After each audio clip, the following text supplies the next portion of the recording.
Hey everybody, I'm David, and today I want to give the final review, unless we get a season 2, the final review for What If Season 1, Episode 9, What If the Watcher Broke His Oath. And yeah, we already got to kind of see that at the end of the previous episode, but now we really get to see him go all out with it because now he is uniting a group of characters that we have already seen in multiple of the previous episodes of all the previous episodes. And we got to see Party Thor, which was literally the last one right before the Ultron episode. The very first episode, Captain Carter returns, T'Challa Star-Lord returns, Killmonger Black Panther returns, and there was another one, right? Yeah. Doctor Strange returns. It took me a little bit to think about it. And then, of course, one that we haven't seen before, Gamora. A Gamora that killed Thanos and took over as the new Titan, Mad Titan, I guess, who was teamed up with Tony Stark. And I was like, why didn't we see this adventure? I want to know how this team up happened. But whatever, we didn't get it. I was kind of sad that we didn't get Zoe Saldana back to do her voice for the episode. Most of the Guardians didn't return. I think only Yondu, Michael Rooker, returned as Yondu. That was the only, and I think Sean Gunn returned as Kraglin. But yeah, other than that, it would have been nice. I'm just saying, because it almost had that Avengers quality to it.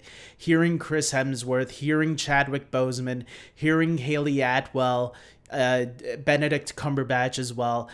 Zoe Saldana was missing, and I did feel it because the voice, even though the voice was good, it did not. I could tell it wasn't Zoe Saldana.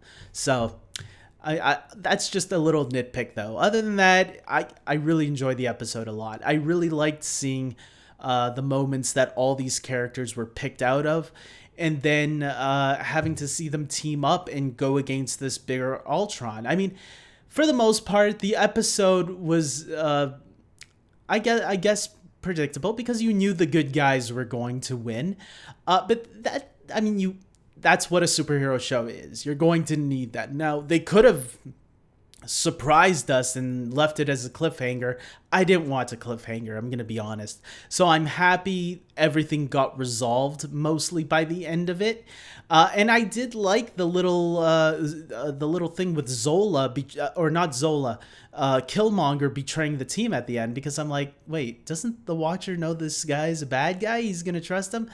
And it looks like that was all in play. All that he knew that was all going to happen the way it did when getting those group of characters. So even after the whole Ultron situation, he realized the only way to beat this Ultron is to get these collection of characters and have them team up to go against this version of Ultron.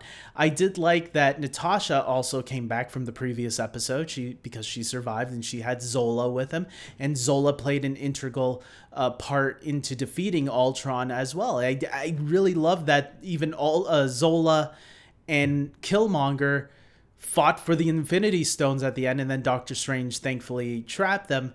Maybe we could see them again one day. I mean, it's possible they're trapped in there.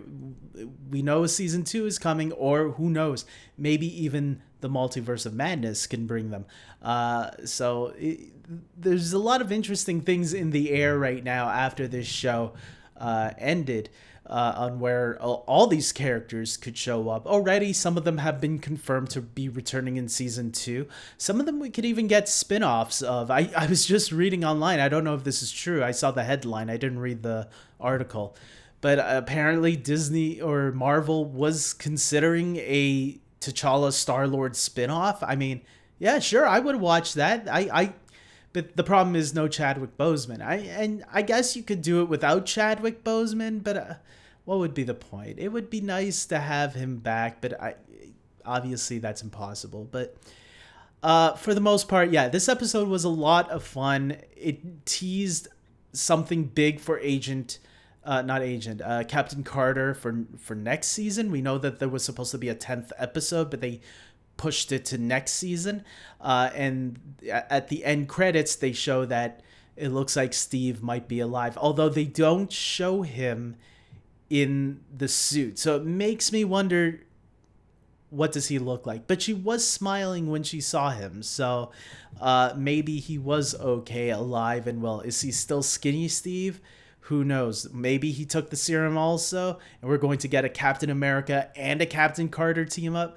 I mean, she was like, when Black Widow told her, yeah, on my Earth he's Captain America. I think it was Doctor Strange that said it. She was like, oh wow, that would be interesting, a sight to see or something like that. So who knows? Maybe we could get a little an episode where Captain Carter teams up with Captain America. That would be pretty awesome, I think, to get both Steve Rogers and Peggy Carter at even odds and kicking ass together. That would be pretty sweet, man. It would be a relationship worth checking out, seeing how their relationship will work even more, knowing that they're equals, that both of them have the super soldier serum inside of them. Like, what kind of pair would that make? They already made a great pair both ways when one had the super soldier serum and the other one didn't. So it'd be nice to see, like, what would it be like if both of them had it. So I would be curious.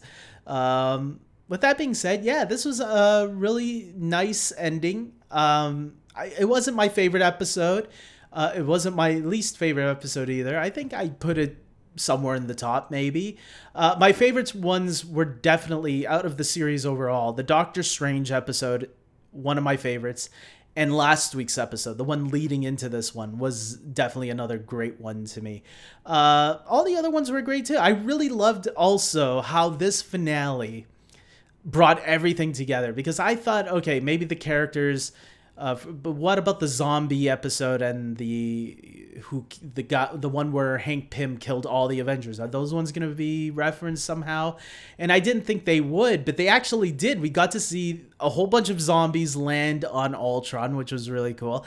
And then zombie Wanda comes, although she didn't last that long, but I thought, oh yeah, she was so powerful and creepy in the zombie episode, but then she was like zapped away quickly, and it was like, oh, what? Come on, Wanda's better than that. And then there was something else. The very end, when the Watcher sends Natasha to another world, he sends her to another world that lost their version of Black Widow.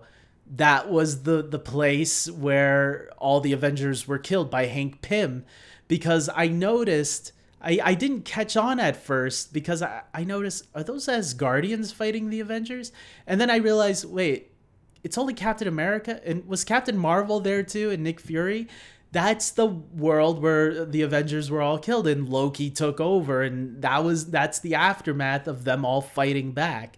And it looks like Black Widow now joins the team. I thought it was a little too convenient, though, that Nick Fury, I know you're not my Natasha, but I can tell you have the same spirit or something. And I thought, come on.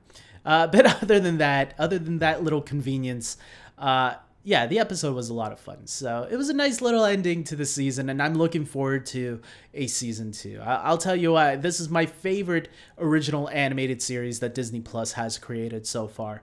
So very close to Monsters at Work. I enjoyed that show too. That was on Disney Plus. If you guys haven't seen Monsters at Work, if you're a big Pixar fan, go and check that series out. It's a lot of fun. Billy Crystal and John Goodman both return as Mike and Sully. But yeah, What If? Great series. I loved it. With that being said, the next series is going to be Hawkeye, coming out on November 24th, so we're going to have to wait for that. Let me plug in my Patreon supporters. These are the people that support this channel, and they pay either a $10 tier or a $5 tier. Both of them will get you the exact same thing. Basically, you will get an end credit like you're seeing right now with these 4 great people. Yeah, that's pretty much all I can really give, guys. So I'm sorry that I can't offer anything better than that, but yeah, we all live in struggling times, but this is what I can do. And look, if you live in struggling times like me, I get it. At least like every video you see. comment on every video you see if you can. If you can add something to the discussion or start a discussion if you want to. About What If or about anything that I post up. Like, I want to get in touch with my fellow nerds, man. So do that and share a link to the video. Let other people know about the channel as well. Maybe people, there's nerds everywhere. Sometimes we feel alone, sometimes we're not, and we want to discuss things with our fellow nerds and nerd out. So let me know. With that being said, I think that's about it. Yeah, I think that's about it. Okay, everybody. Until next time, take care.